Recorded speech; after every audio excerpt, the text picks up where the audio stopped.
Intergenerational misunderstandings are commonplace in family businesses. The younger generation often wants more voice and authority, while the senior generation wants more appreciation and relevance. Today, we'll be talking about the senior generation's fight for relevance and how it impacts intergenerational dynamics. And to discuss this important topic, we'll be talking with David Karofsky, who's a principal with the Family Business Consulting Group, who is well known for his work helping family businesses transition to the next generation. Thanks for being with me, David. Thanks, Kim. It's great to see you. Oh, it's wonderful to see you. So why are intergenerational misunderstandings so common? In the time of family business and just kind of in the time of our world, we're going through a massive transition, right? And everyone's talking about this billions and billions of dollars of this transition of wealth or transition from one generation to the next. So we're like right now, we are right in the thick of it. As the baby boomers are aging, the Generation X's are even aging a little bit, and the next generation's coming in, you're seeing this massive transition of the family businesses trying to be passed or being passed from one generation to the next. When we see transition, we start to look at the different generations and understand what are the roles that each of the generations play, right? You've got, the founding generation, they find it, they build it, they grow it. The second generation then takes it over and grows it. And when the next generation comes in, all of a sudden it can bring into question, well, what about me as the senior generation? What did I did this, I built this, I put this structure in place, and now you want to come in. What does it say about the work that I did? And it doesn't happen all the time, but it can happen. And so I kind of call that in my consulting work a fight for relevance, because the senior generation often wants to ensure that they are still relevant as it relates to the family and the family business. And as you well know, Kim, often the leader of the family business can be the leader of the family. And so it's not just a transition about the business, it's also understanding what's the transition and the role within the family itself. When exploring succession in a family business, how does the senior generation's fight for relevance impact those intergenerational dynamics? Right. So it's always a question of, is the senior generation going to let go, or is the next generation going to take hold? And in fact, and I'm going to pull it right now, we have a baton that I use, and I have a bunch of these made. My father and I had these made years ago when we were working together. And it essentially, I look at transition as often like a relay race, where the senior generation has the baton in their hand, and they've been running and running and running for 20 or 30 years or whatever it is. And the next generation's coming in and they have to take hold. And both generations have to hold the baton for a little while at the same time, because if one drops and the other drops, the business drops, and that's not acceptable. And so this transition is it about the next generation pulling the baton out of the senior generation's hands? And how do they do it? And at the same time, the senior generation has to let go. So I love using that visual because I think it really demonstrates the importance of a good relay race. If you watch the Olympics or you watch anything, a good relay race it's the timing of the letting go and taking hold that is so important. Family business is the same way. So often what we see with the senior generation is they're not ready to let go. And it's not that they don't have confidence in the next generation. It's that if I let go of the business, which is often defined who I am, right? My name's on the door or my name's on the building. Everybody knows who I am. Often that person's place in society is often defined by who they are in their business, because everybody knows who they are. Well, if all of a sudden that goes away, what does it say about what they're going to be doing for the rest of their life? What that translates to is, how do we find a role for a member of the senior generation that's still important, that's still relevant, yet allows that next generation to be able to take hold into a leadership position, be able to make decisions on how to run the company that may be different than the senior generation, their parents or uncles or whoever it might be, or aunts. And that's where we get to do some really good work around helping them figure out, what does this look like and how do we ensure a win-win for both generations? Oh, that's brilliant. And I love that analogy. That's so good with the baton. Yeah. So, what are ways that the family can best address and manage the senior generation's fight for relevance? Be it a board of advisors, board of directors, a family board, whatever it might be, we are seeing a real growing trend in family businesses starting to really explore implementing a board of some sort. And we often see that kind of as the into the second and third generation. That's when we start to see it take form. Because often in the first generation, they're not worried about a board, right? They have found their craft. They'll worry about building the business. They'll worry about putting money on the table and, or food on the table, so to speak, and then growing. Now that they have this structure in place and the next generation's coming in, now it's a way to kind of professionalize and formalize the business. This is an opportunity when we go through transition for maybe the senior generation as he or she is exiting their CEO role and we're forming a board. This is a way to move them into maybe it's chairing the board, for example.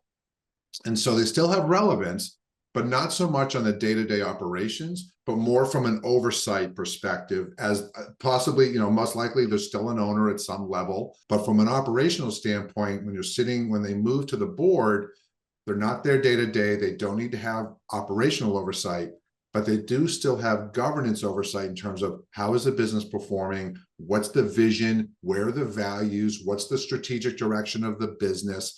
That stuff allows the senior generation to still have relevance and to still play a very important role as you go through the transition of a family business. I have to ask, as you're working through this too, do you ever have to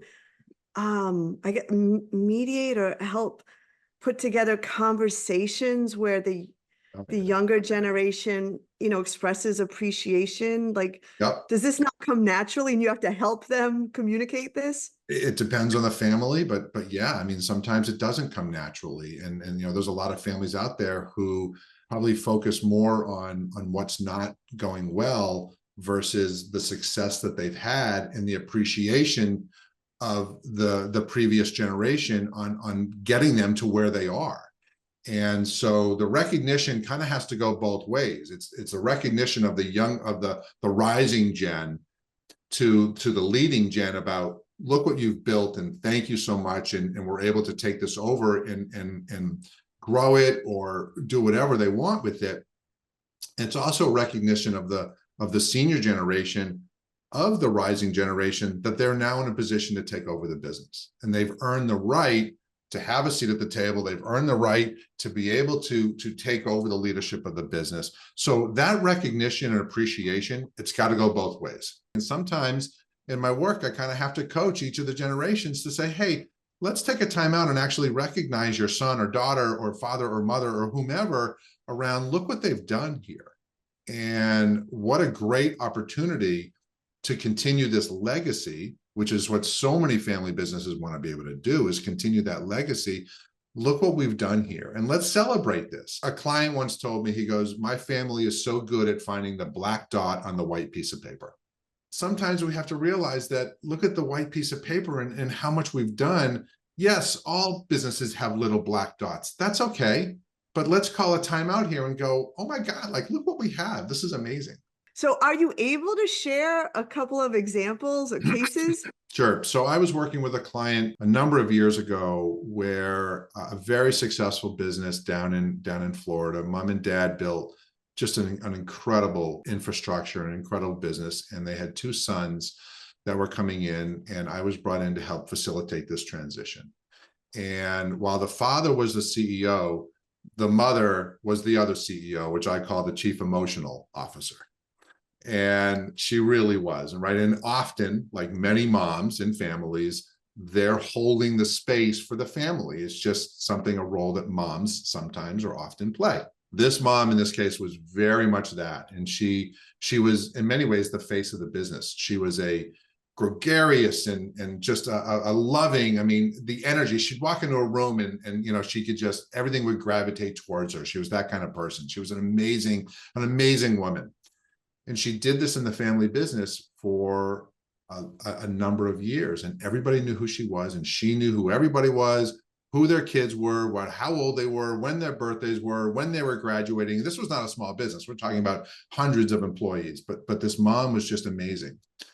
As we were going through this transition, she literally vocalized, I want to make sure that I am relevant as we go through this. And it's kind of where the whole fight for relevance really came out of in my terminology, because she kind of coined the phrase, I want to continue to be relevant. I want my sons to take over this business. They have earned the right. We are there. My husband and I want to start to retire, and I want to be relevant. And so what we were able to do was we structured, in this case, again, we structured some governance around this. They didn't have a board. They were a second generation business, and the parents wanted it and the sons wanted it to ensure that they were going to be running the business the right way and be able to have both family resources as well as independence to really formalize and ensure that they were governing the business in the right way. So we formed, as part of this, what we did is we formed a board of directors. We facilitated the transition. It was clear which son was going to run the business, and the other son was perfectly okay with that. One was really running it. One was kind of handling operations. They were kind of front of the building, back of the building, which is very common.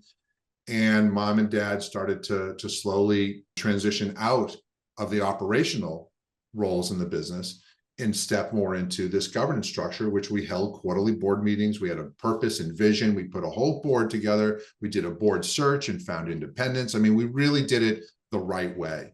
And this allowed mom to still be able to oversee and govern the business from a board perspective.